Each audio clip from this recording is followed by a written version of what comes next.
Cuando nos mudamos por primera vez a la antigua cabaña de mi abuelo, tenía algunas razones obvias para tener miedo. En primer lugar, yo tenía 12 años. En segundo lugar, nos mudamos porque nuestra antigua casa se había incendiado debido a un enchufe eléctrico defectuoso mientras estábamos de vacaciones. Y finalmente, mi abuelo era un anciano enfermo. No en el sentido de que tuviera algún tipo de enfermedad, bueno, supongo que sí, pero esa enfermedad fue lo que terminó matándolo, dándonos esa cabaña abandonada, sino en el sentido de que estaba completamente loco. Cuando era más joven, mi abuelo me contaba historias horribles sobre la cabaña en la que vivía y los bosques que la rodeaban. Me contaba historias de las tribus indias que vivían en el bosque, maldecidas por Dios por adorar a deidades falsas, siendo convertidas en los mismos árboles.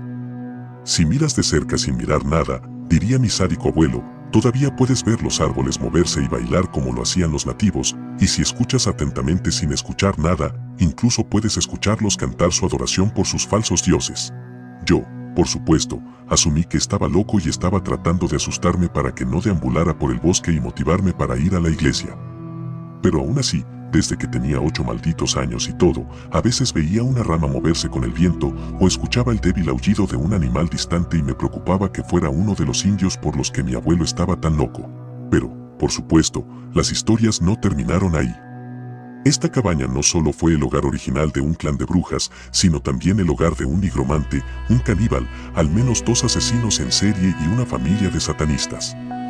Para completar toda la ilusión, mi abuelo inventó una historia sobre cómo ganó la cabaña en un juego de ruleta rusa contra uno de los dueños anteriores. Todas estas historias nunca me asustaron realmente. Me asustaban cuando pensaba demasiado en uno de ellos, pero en realidad nunca tuve miedo de que las historias fueran ciertas. Bueno, excepto por una sola historia que me contó mi abuelo. Supuestamente, antes de que se construyera la cabaña, los nativos usaban el área para sacrificios humanos, ofreciendo carne y sangre humana no solo para sus dioses, sino también para las criaturas que creían que habitaban el bosque. Estas criaturas, diría mi abuelo, eran conocidas por muchos nombres en todo tipo de folclore. Wendigos, Jersey Devil, demonios, White Walkers, Boatman. Pero mi abuelo siempre los llamaría Marcheurs de Peau. Skinwalker en francés. Se sabía que estos seres de poder divino o místico se alimentaban de cualquier cosa, desde carne y sangre humana hasta un alma humana o incluso del miedo mismo. El Marcheur de Peau acecharía a su presa por los bosques que habitaban si el sacrificio ofrecido no fuera suficiente para saciar su hambre. Siempre atacaban a grupos de personas, nunca a una sola persona. Por eso mi abuelo decía que vivía solo. Los cambiapieles jugaban con su comida, a menudo cambiando su forma para parecer humanos para engañar y atormentar a cualquiera de quien buscaran alimentarse antes de finalmente matarlos. Mi abuelo dijo que una vez que terminaran de alimentarse de cualquiera que tuviera la mala suerte, quitarían la piel del hueso y la usarían como un traje, a menudo visitando a las familias de los difuntos para atormentar aún más a la humanidad. La razón por la que esta historia me asustó tanto fue porque realmente creía que había visto una. Cuando tenía 8 años, estaba jugando en el patio trasero de la cabaña, mi abuelo estaba sentado en el porche trasero, fumando su pipa y tarareando una vieja melodía. Me dijo que iba a entrar a buscar más tabaco y me advirtió que no me acercara demasiado al bosque. Asentí y seguí haciendo lo que estaba haciendo en ese momento. Después de unos minutos, sentí que el aire a mi alrededor se enfriaba y la atmósfera parecía volverse más pesada y comencé a oler algo parecido a monedas de 1 centavo. A medida que el olor y el frío se hicieron más fuertes, me di cuenta de que olía exactamente a sangre. Sentí un escalofrío recorrer mi giro y casi me atraganté con el sabor metálico que permaneció en mi boca. Estaba a punto de ponerme de pie y regresar a la cabaña cuando escuché una risa suave y estridente más allá de la línea de árboles. Me di cuenta de que sonaba como mi propia risa. A estas alturas ya estaba asustado, tan asustado que apenas podía moverme. El olor a cobre se hizo tan fuerte que pensé que me iba a desmayar. Pero entonces, con el rabillo del ojo, vi que algo se movía. Tragué saliva y me giré lentamente para ver a un niño pequeño parado justo enfrente del bosque. Casi me sentí aliviado. Hasta que vi sus ojos. Eran de un blanco puro sin pupila ni iris. Solo blanco puro. Sentí que mis rodillas se doblaban debajo de mí y mi labio comenzó a temblar cuando me sonrió. No tenía dientes. Solo un juego de encías negras y podridas que podía oler a varios metros de distancia. Acechaba hacia adelante, doblándose, pareciendo toser, amordazar y reír, todo al mismo tiempo. Luego se inclinó hacia atrás, colocó sus manos en el suelo y me miró por entre sus piernas. Juro que pude escuchar los huesos romperse y crujir cuando comenzó a arrastrarse hacia atrás en el bosque, haciendo ese sonido de risa ahogada. Fue entonces cuando me desmayé y mojé mis pantalones. Me desperté unos minutos después de que mi abuelo me sacudiera suavemente. El olor había desaparecido mágicamente y no había evidencia de la criatura que había visto hace unos minutos. Le conté a mi abuelo lo que había visto y se puso tan pálido que casi parecía los ojos del niño. Me llevó de regreso a mi casa, sin decir una palabra en todo el camino. Les conté a mis padres lo que sucedió y me aseguraron que debía haberme quedado dormida y haber soñado todo. Eventualmente, eso es lo que me convencí de que había sucedido. Todavía perseguía mis sueños, pero estaba convencido de que era mi imaginación y las viejas historias de mi abuelo las que me estaban afectando. Pero luego nos mudamos a la cabaña de mi abuelo. Como habíamos perdido todas nuestras pertenencias en el incendio, no teníamos nada que desempacar.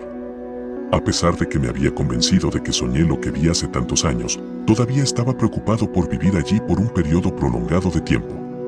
Mis padres me dejaron ver algunas películas que alquilamos mientras limpiaban la cabaña que había estado vacía desde que mi abuelo murió cuando yo tenía 10 años. Finalmente, me quedé dormido. Me desperté en el sofá, un poco sorprendido de haberme quedado dormido durante tanto tiempo. Mientras me frotaba los ojos aturdido, me di cuenta de los golpes que venían de la puerta principal, casi como si alguien estuviera golpeando con la punta de los dedos.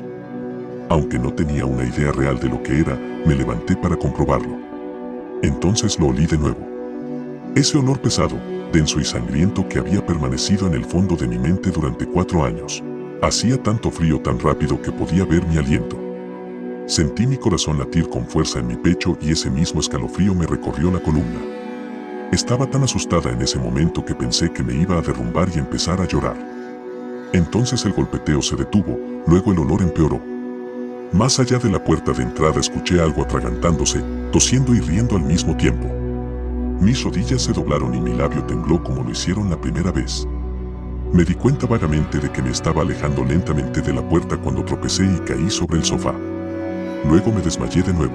De nuevo, como la primera vez, me desperté de una mano que me sacudía suavemente. Me desperté y me di cuenta de que era mi papá, mirándome. Parecía que estaba sin aliento, pero estaba tan aliviada de que estuviera allí y que los golpes en la puerta fueran todo un sueño que no noté.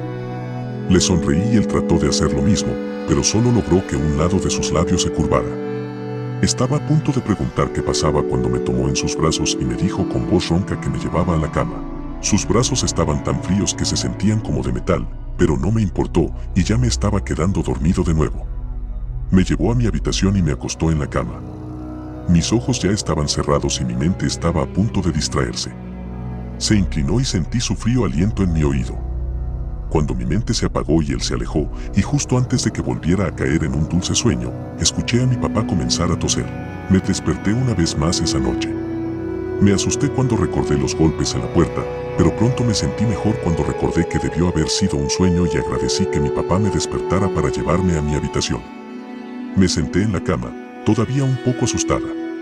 Miré alrededor de mi habitación, dándome cuenta de que esta era la primera vez que la veía desde que me había quedado dormida en el sofá antes de tener la oportunidad de ver mi nueva habitación. Estaba casi completamente oscuro, así que apenas podía ver nada. Miré hacia la pared y vi un espejo. Era difícil de ver, pero podía distinguir mi cara y la parte superior de mi cuerpo. Me sonreí a mí mismo y vi que mi reflejo me devolvía la sonrisa. Satisfecho, volví a dormir. Por la mañana, mi papá nuevamente me sacudió suavemente para despertarme. Me dijo buenos días y me preguntó qué quería para desayunar. Le dije lo que quería y luego le agradecí por llevarme a la cama la noche anterior. Me miró confundido y me dijo que no. Pero yo no estaba escuchando más. Porque cuando miré la pared tal como la había mirado la noche anterior, me di cuenta de que no había un espejo en mi habitación. Solo una ventana.